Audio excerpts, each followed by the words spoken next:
Hello everyone, एक बार फिर से आप सभी का क्रेजी जीके ट्रिक के डेली करंट अफेयर की सीरीज में स्वागत है। तो आइए सेशन को स्टार्ट करते हैं। 27 सितंबर के सभी करंट अफेयर को आज के सेशन में हम यहां पर डिटेल में डिस्कस करने वाले हैं। इंपॉर्टेंट सेशन है, बहुत ही मजा आने वाला है, बहुत ही इंटरेस्टिंग फैक्ट और बहुत ही इंटरेस्टिंग आपको करंट अफेयर आज के सेशन में देखने को मिलेगा। सेशन में एंड तक बने रहिए, पसंद आए तो लाइक और शेयर कर दीजिएगा। क्रेजी जीके ट्रिक के एप्लीकेशन पर चले जाइए, वहां पर आपको पीडीएफ मिल जाएगी फ्री ऑफ कॉस्ट, वहां से आप पीडीएफ को कलेक्ट कर लीजिए। डन। और इसके अलावा देखिए रूट एप्लीकेशन को भी डाउनलोड कर लीजिएगा। एनटीपीसी के जितने भी स्टूडेंट हैं जो एनटीपीसी का एग्जाम दे रहे हैं उनके लिए प्रॉपर रोज टेस्ट वहां पर फ्री ऑफ कॉस्ट अपलोड किए जा रहे हैं, तो वहां पर जाकर आप टेस्ट लगा सकते हैं। रूट एप्लीकेशन को आप डाउनलोड कर लीजिए। और अगर आपको कोई भी डाउट आता है तो नीचे आपको हेल्पलाइन नंबर मिलेगा डिस्क्रिप्शन में, वहां पर आप कॉल कर लीजिए, आपकी क्वेरी सॉल्व हो जाएगी। चलिए शुरू करते हैं। सबसे पहला क्वेश्चन देखेंगे 27 सितंबर के करंट अफेयर का। डीआरडीओ द्वारा निर्मित अभेद क्या है? तो अभेद की बात करें तो यह एक बुलेट प्रूफ जैकेट है जो कि सेना के लिए डिजाइन किया गया है डीआरडीओ के द्वारा। यहां पर अगर आप इमेज देखेंगे तो यह है अभेद, नाम दिया गया है इस बुलेट प्रूफ जैकेट को। 360 डिग्री तक ये हमारे जो जवान हैं, हमारे जो सैनिक हैं, उन्हें प्रोटेक्ट करेगा किसी भी जंग में, किसी भी एरिया में। तो डीआरडीओ ने अभेद नामक हल्के वजन की एक बुलेट प्रूफ जैकेट को हाल ही में विकसित किया। वैसे इसका जो विकास है आईआईटी दिल्ली में DRDO industry academia centre of excellence के द्वारा किया गया। पर्टिकुलर एक वर्कशॉप बोल सकते हैं आप डीआरडीओ की, जो कि आईआईटी दिल्ली में स्थित है। अगर हम अभेद का वजन देखें, इस बुलेट प्रूफ जैकेट का वजन देखें तो ये ऑलमोस्ट 8.2 किलोग्राम से लेकर 9.5 किलोग्राम तक है। अब आपको लगेगा कि ये वजन ज्यादा है, लेकिन देखिए किसी भी बुलेट को से प्रोटेक्ट कर सकता है हमारे जवानों को अभेद। इसे इसी तरीके से डिजाइन किया गया है, 360 डिग्री प्रोटेक्शन प्रोवाइड करेगा हमारी सेना के जवानों को। ठीक है। जैकेट में स्पेशली से बनाने के लिए पॉलीमर और स्वदेशी बोरोन कार्बाइड और सेरेमिक का यूज करके इसे बनाया गया है। ओके, यहां पर स्पेशली अगर हम पॉलीमर की बात करते हैं जिसका यूज स्पेशली किया गया है अभेद बुलेट प्रूफ जैकेट में। अगर हम पॉलीमर की बात करें तो ये प्लास्टिक जैसा एक बोल सकते हैं प्लास्टिक जैसा एक सामग्री होती है। आप प्लास्टिक के दाने जैसा आपको दिखाई देगा, पॉलीमर है ये। नॉर्मली क्या होता है, जैकेट का जो अंदर का हिस्सा होता है उसको आरामदायक रखने के लिए, उसको कंफर्टेबल रखने के लिए पॉलीमर का यूज किया जाता है। ये तो हो गया अंदर का हिस्सा जो कि नॉर्मली आरामदायक बनाए रखेगा, क्योंकि देखिए जैकेट भारी भी है। इसके बाद बोरोन कार्बाइड और सेरेमिक की बात करें तो ये जो है ना, ये बुलेट प्रूफ जैकेट को हार्ड बनाने का काम करेंगे, एक सेफ्टी शील्ड की तरह बहुत ही कठोर, ठीक है, बनाने का प्रयास करेंगे। जिससे क्या होता है, किसी भी तेज गति वाली कोई भी वस्तु, बुलेट हो या फिर अदर कोई भी एलिमेंट बुलेट जैसा, अगर उस पर चलाया जाएगा तो स्पेशली भेद नहीं पाएगा बुलेट प्रूफ जैकेट को कोई भी बुलेट। ओके, तो डिजाइन किया गया है अभेद को एक बुलेट प्रूफ जैकेट के रूप में। ठीक है, अभेद नाम दिया गया है, बुलेट प्रूफ जैकेट है, डीआरडीओ ने इसका हाल ही में विकास किया। सेरेमिक का उपयोग इसे मजबूत बनाने के लिए किया जाएगा ताकि जैकेट में भारी गोलियां और चोटों से भी हमारे सैनिकों की रक्षा की जा सके। ठीक है। सेकंड, सितंबर 2024 में ग्लोबल रेटिंग एजेंसी मूडीज ने 2024 के लिए भारत की जीडीपी ग्रोथ का अनुमान 6.8% से बढ़ाकर कितना किया है? तो ग्लोबल रेटिंग एजेंसी है मूडीज, जो वर्ल्ड की इकोनॉमी को रेटिंग देती है उनकी परफॉर्मेंस के आधार पर। तो इसने 2024 के लिए भारत की जीडीपी ग्रोथ का जो पहला अनुमान है ना, वो 6.8% लगाया था। लेकिन अब भारत में जो एफडीआई आ रहा है, जो मैन्युफैक्चरिंग डेवलपमेंट को बढ़ावा दिया जा रहा है, उसके आधार पर इसने अपना ये जीडीपी ग्रोथ का अनुमान इंडिया के लिए चेंज किया है 2024 के लिए, और ये इसने कर दिया है 7.1%। कितना किया? 7.1%। ठीक है। तो सितंबर 2024 में ग्लोबल रेटिंग एजेंसी मूडीज ने 2024 और 2025 के लिए भारत की जीडीपी ग्रोथ का अनुमान बढ़ाया है। मूडीज ने 2024 के लिए भारत की जीडीपी ग्रोथ का अनुमान 6.8% से बढ़ाकर 7.1% किया है। इसके पहले अनुमान जून में आया था मूडीज का, तब 6.8% था और अब 7.1%। 2025 की जीडीपी ग्रोथ का भी इसने अजम्पशन लगाया है और इसने बताया है कि भारत में 2025 में जो जीडीपी ग्रोथ का अनुमान पूर्व था 6.5% वही रह सकता है। तो मतलब पुराना अनुमान 2025 के लिए इसने बरकरार रखा। 2026 के लिए इसकी जीडीपी ग्रोथ का अनुमान भी इसने बरकरार रखा 6.6%। ठीक है। साथ ही मूडीज ने 2024 के लिए भारत के इन्फ्लेशन का अनुमान 5% से घटाकर 4.7% किया है। अब ग्लोबल रेटिंग एजेंसी मूडीज के इस पूरे डिस्कशन में आपको एक कॉमन वर्ड मिला होगा, जीडीपी। सबसे ज्यादा इकोनॉमी के पॉइंट ऑफ व्यू से ये एक सिंपल सा टर्म है, लेकिन पूरी इकोनॉमी कहीं ना कहीं जीडीपी पे ही टिकी होती है। अब आपके दिमाग में आएगा कि जीडीपी क्या है सर, ये भी बता दो। तो देखिए, जीडीपी का अगर हम फुल फॉर्म देखें सिंपल लैंग्वेज में, तो इसका मतलब होता है ग्रोस डोमेस्टिक प्रोडक्ट। सर समझ नहीं आया। देखिए, जीडीपी क्या होता है, किसी भी देश की अर्थव्यवस्था का विकास जीडीपी के आधार पर ही तय किया जाता है। फॉर एग्जाम्पल, जीडीपी को अगर हम समझे ना, तो देखिए कोई एक देश है, जैसे हमारा देश है, ओके। अब हमारे देश में एक फाइनेंशियल ईयर में, एक वित्त वर्ष में, मान लेते हैं हमारा वित्त वर्ष 1 अप्रैल 2024 को शुरू हुआ और ये 31 मार्च 2025 तक रहेगा, ओके। तो अब ये एक साल की जीडीपी हो गई 1 अप्रैल 2024 से 31 मार्च 2025 तक। इस एक पर्टिकुलर फाइनेंशियल ईयर में देश की भौगोलिक सीमा, अब आप देश की भौगोलिक सीमा देखोगे तो ये भौगोलिक सीमा है, इसके अंदर जितनी भी सर्विसेज जनरेट हो रही है, जितने भी प्रोडक्ट बन रहे, जितनी भी वस्तुएं बने, जितने भी सर्विसेज बने, ओके, उन सभी का जब हम मार्केट वैल्यू देखेंगे, चाहे कुछ भी हो, चाहे एक सुई बने या एक मर्सिडीज बने, ओके, एरोप्लेन बने, कुछ भी बने, वस्तु हो गई, कोई भी सर्विस, चाहे आईटी सेक्टर की सर्विस हो, इवन यहां मैं खड़ा हूं तो आपके लिए क्या है, सर्विस है, मैं आपको कुछ बेच तो नहीं रहा, सर्विस है।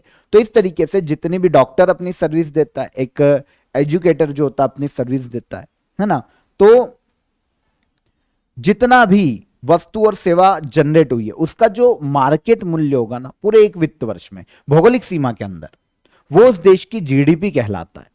क्या कहलाता है? GDP, okay. अब फॉर एग्जांपल देखिए, इंडिया में एक इंडियन कंपनी भी काम कर रही होगी, जैसे रिलायंस काम कर रही है, एक टेस्ला जो कि विदेशी कंपनी है, ये भी इंडिया में काम कर रही है। अब आप समझो, टेस्ला भले यहां पर प्रोडक्ट बनाकर बेचकर पैसा अपने देश में लेकर जाएगी, जिस भी देश की वो कंपनी, कोई दिक्कत नहीं है, लेकिन भाई उसने प्रोडक्शन तो हमारे देश के अंदर ही किया ना, भौगोलिक सीमा के अंदर। कोई विदेशी व्यक्ति अगर हमारे यहां कोई बिजनेस कर रहा है तो भले ही वो पैसा अपने देश भेजेगा, लेकिन वो जीडीपी में काउंट होगा, क्योंकि हमारी भौगोलिक सीमा के अंदर जो एक साल में जितनी भी सर्विस और प्रोडक्ट डेवलप हुए हैं, बने हैं, जनरेट हुए हैं, उनका जो मौद्रिक मूल्य होता है एक साल में, वो उस देश की जीडीपी कहलाता है। और यहां पर आपको पता होना चाहिए कि जीडीपी भी दो तरीके से काउंट की जाती है। एक होती है रियल जीडीपी, एक पर्टिकुलर कोई साल का बेस प्राइस ले लिया जाता है और उसके आधार पर जीडीपी को काउंट किया जाता है। अभी जो बेस ईयर चल रहा है ना, वो 2011-12 चल रहा है, अगर हम रियल जीडीपी की बात करें। एक नॉमिनल जीडीपी होती है जिसको कैलकुलेट किया जाता है मौजूदा समय की प्राइस पर।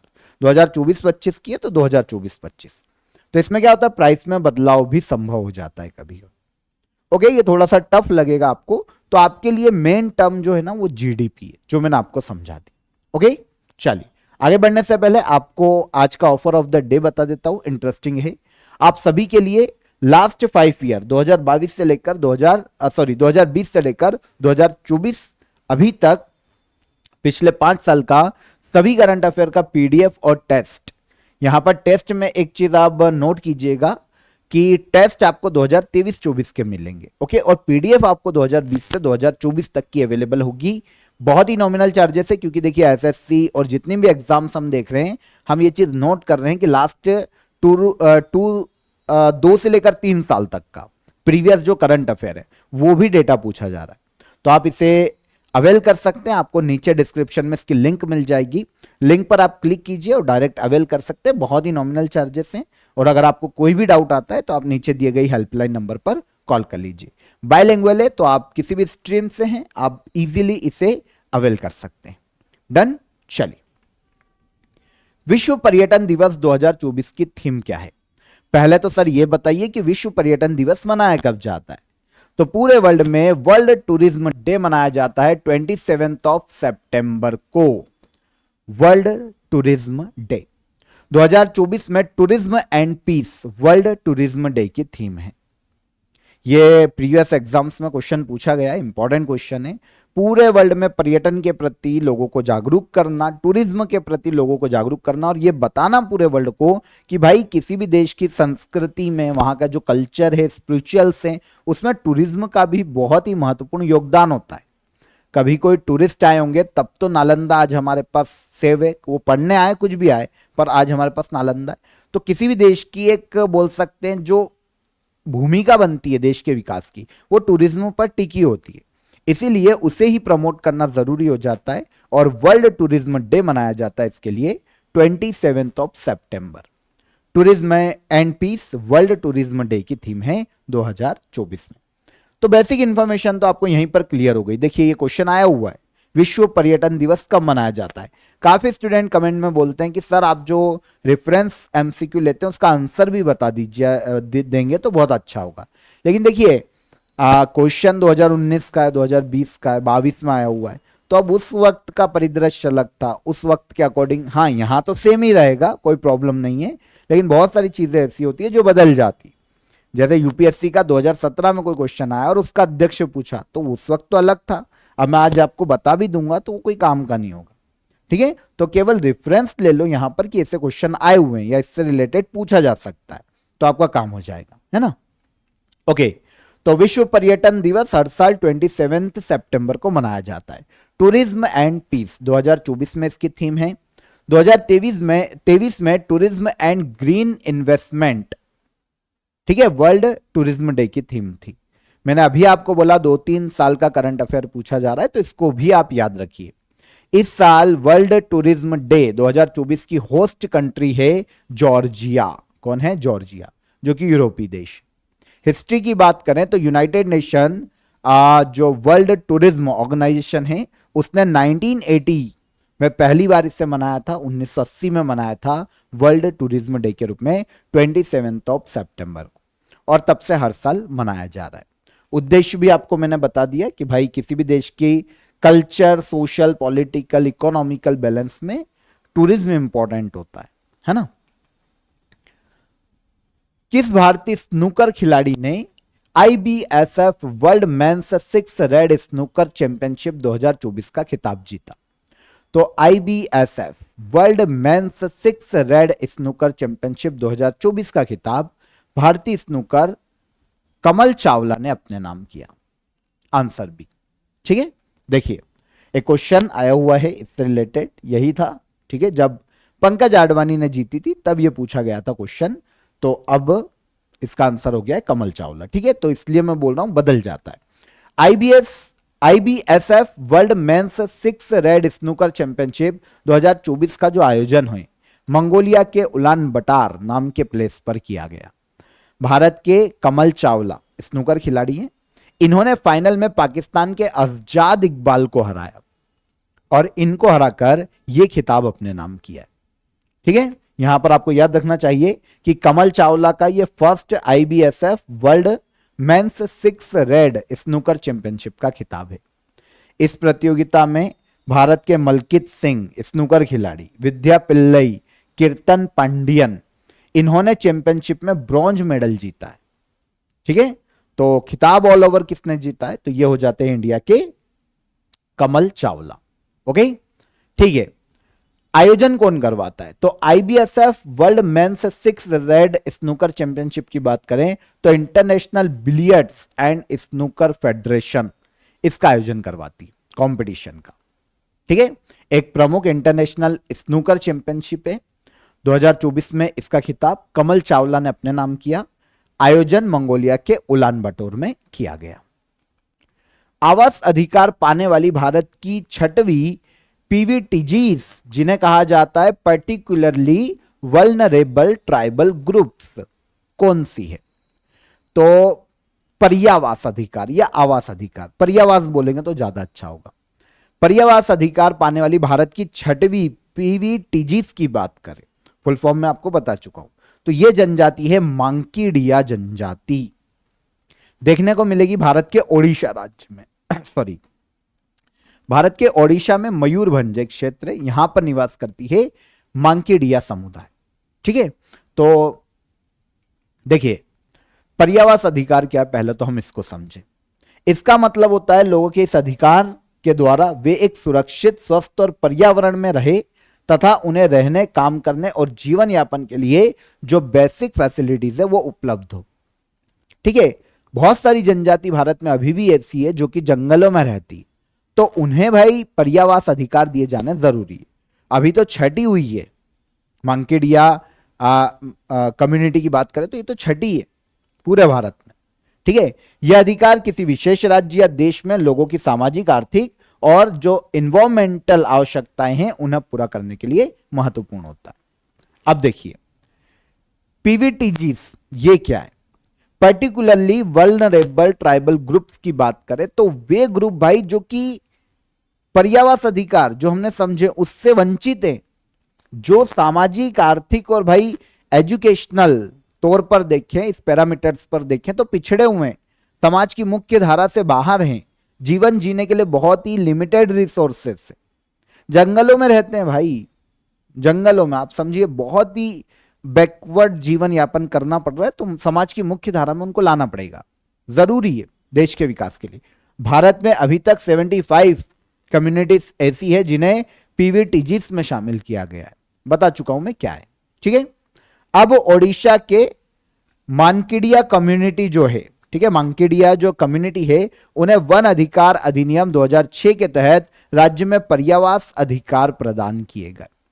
ओडिशा की ऑल ओवर देश की ये छठी पीवीटीजी से, ठीक है, लेकिन ओडिशा में दूसरी है जिसको यह अधिकार मिला है। ओडिशा में पोडी भूया एक कम्युनिटी है दूसरी, उन्हें ओडिशा में आवास अधिकार पहले दिया जा चुका है और ओडिशा की ये पहली पीवीटीजीस थी जिन्हें आवास अधिकार दिया गया था, पोडी भूया। और अब किसको दिया गया, अब मांकेडिया जो कम्युनिटी है इसे यह अधिकार दिया गया। देखिए इसके अलावा छत्तीसगढ़ में कमार और बेगा दो हो गई, ओके, मध्य प्रदेश में बेगा तीसरी हो गई है, महाराष्ट्र में मारिया गोंड ये हो गई चौथी, पांचवी पोडी भुइया ओडिशा की और अब छठी बनी है मांकेडिया कम्युनिटी। अब यहां पर हम मांकेडिया कम्युनिटी की बात करें तो जैसा कि अभी मैंने आपको बताया ओडिशा के मयूरभंज जिले में निवास करती है। ठीक है, नॉर्दर्न प्लेट्यू रीजन है वहां पर इनका निवास देखने को मिलता है। मुंडा भाषा बोलते हैं लेकिन कुछ ओडिया भाषा भी प्रीफर करते हैं बोलने के लिए। ओके, मूल काम इनका टोकरी, रस्सी और गोफन बनाना होता है, फाइबर से, जूट से, तो ये बनाते हैं टोकरी और रस्सी। ओके, बहुदेववादी है, मतलब एक से ज्यादा देवी देवता की पूजा करते हैं, आत्माओं और देवताओं पर इनकी आस्था है, विश्वास करते हैं कि भाई पुनर्जन्म होता है, आत्माएं होती है, देवता होते हैं।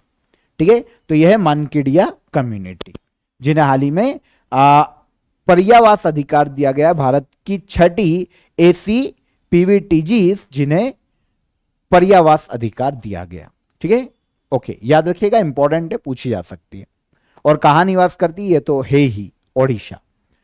26 सितंबर 2024 को वैज्ञानिक एवं औद्योगिक अनुसंधान परिषद का कौन सा स्थापना दिवस मनाया गया, तो नाम से समझिए पहले काम क्या है। देखिए, council of scientific and industrial research और साइंस और टेक्नोलॉजी के क्षेत्र में रिसर्च करने का इसका काम है।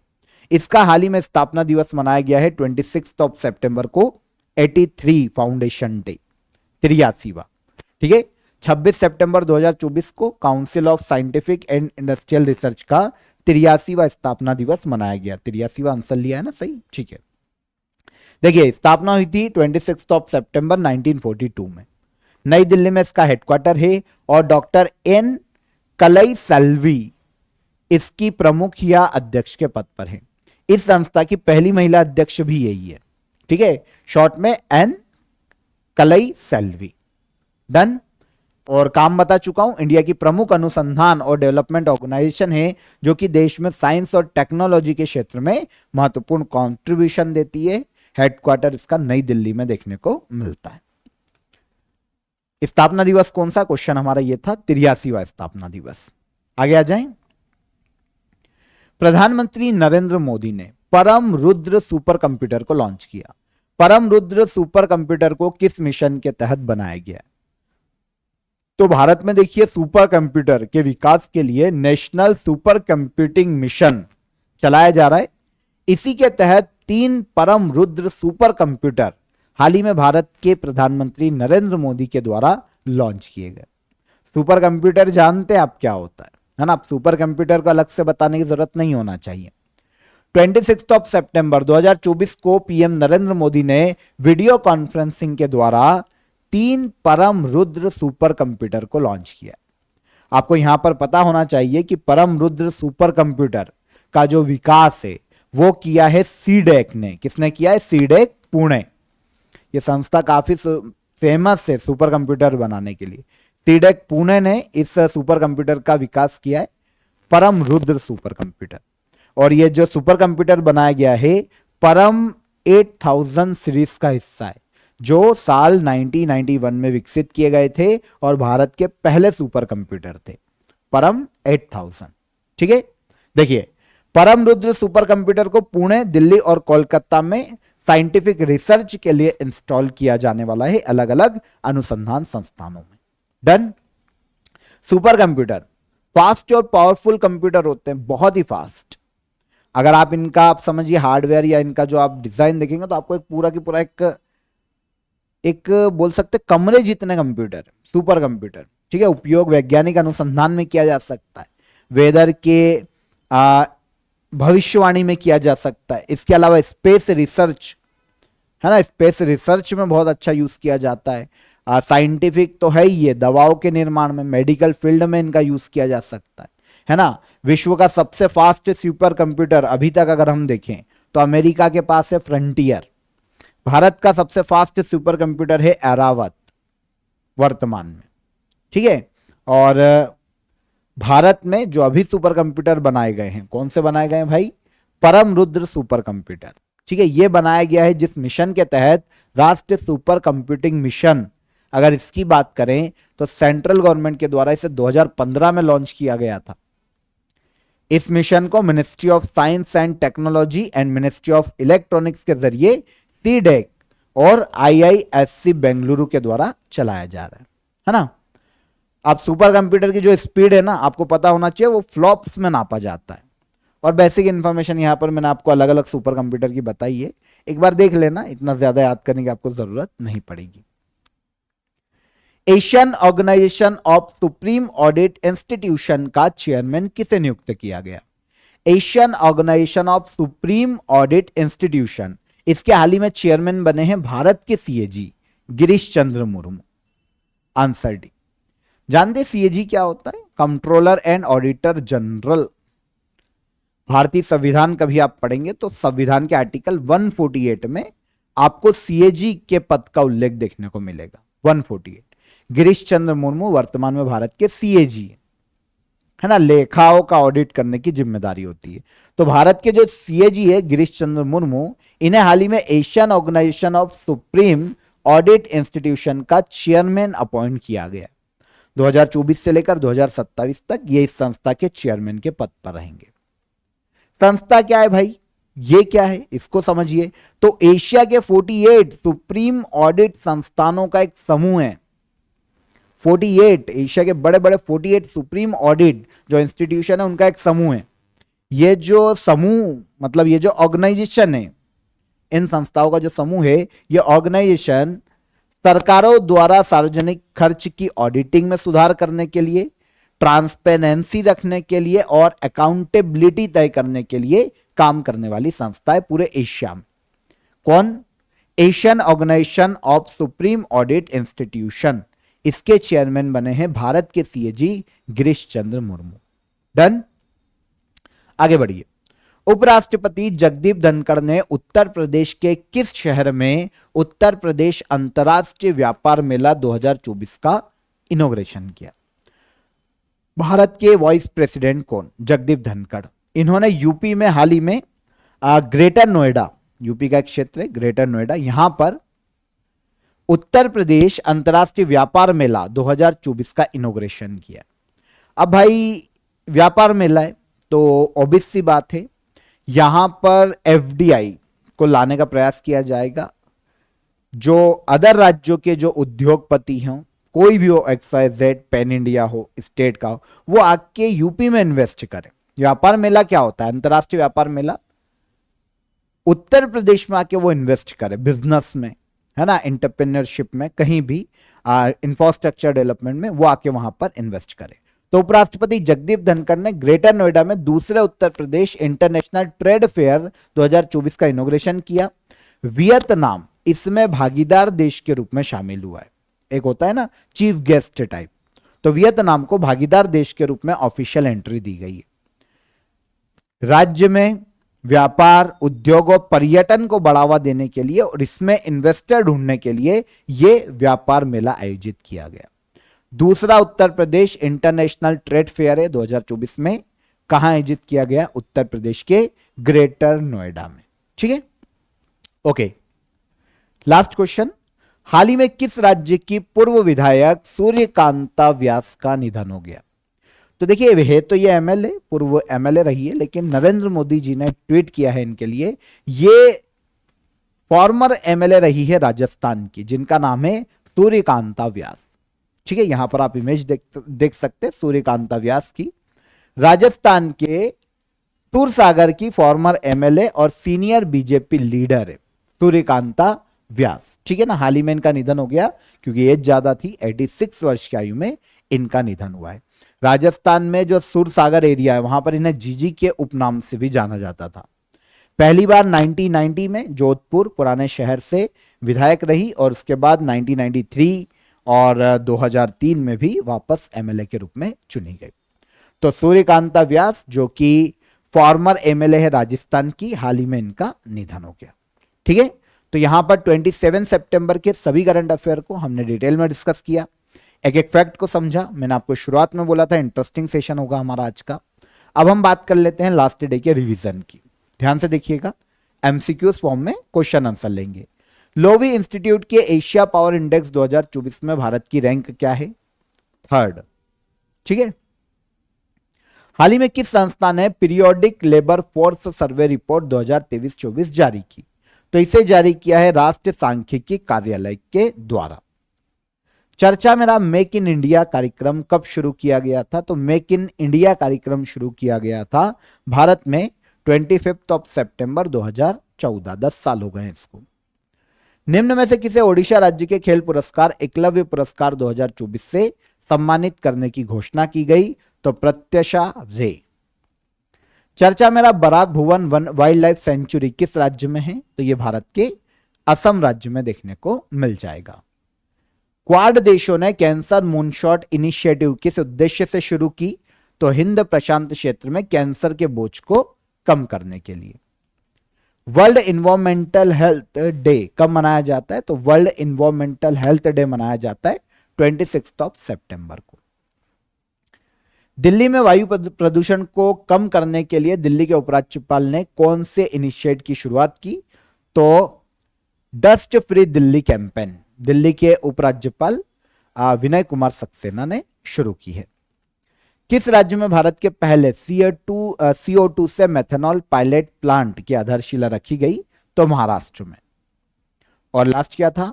किस भारतीय जोड़ी ने हांगजू टेनिस ओपन 2024 का डबल्स का खिताब जीता? तो यह जीवन नेदुन चेजियान और विजय सुंदर प्रशांत। Answer A. ये सारे क्वेश्चन लास्ट सेशन में हमने डिटेल में समझे थे।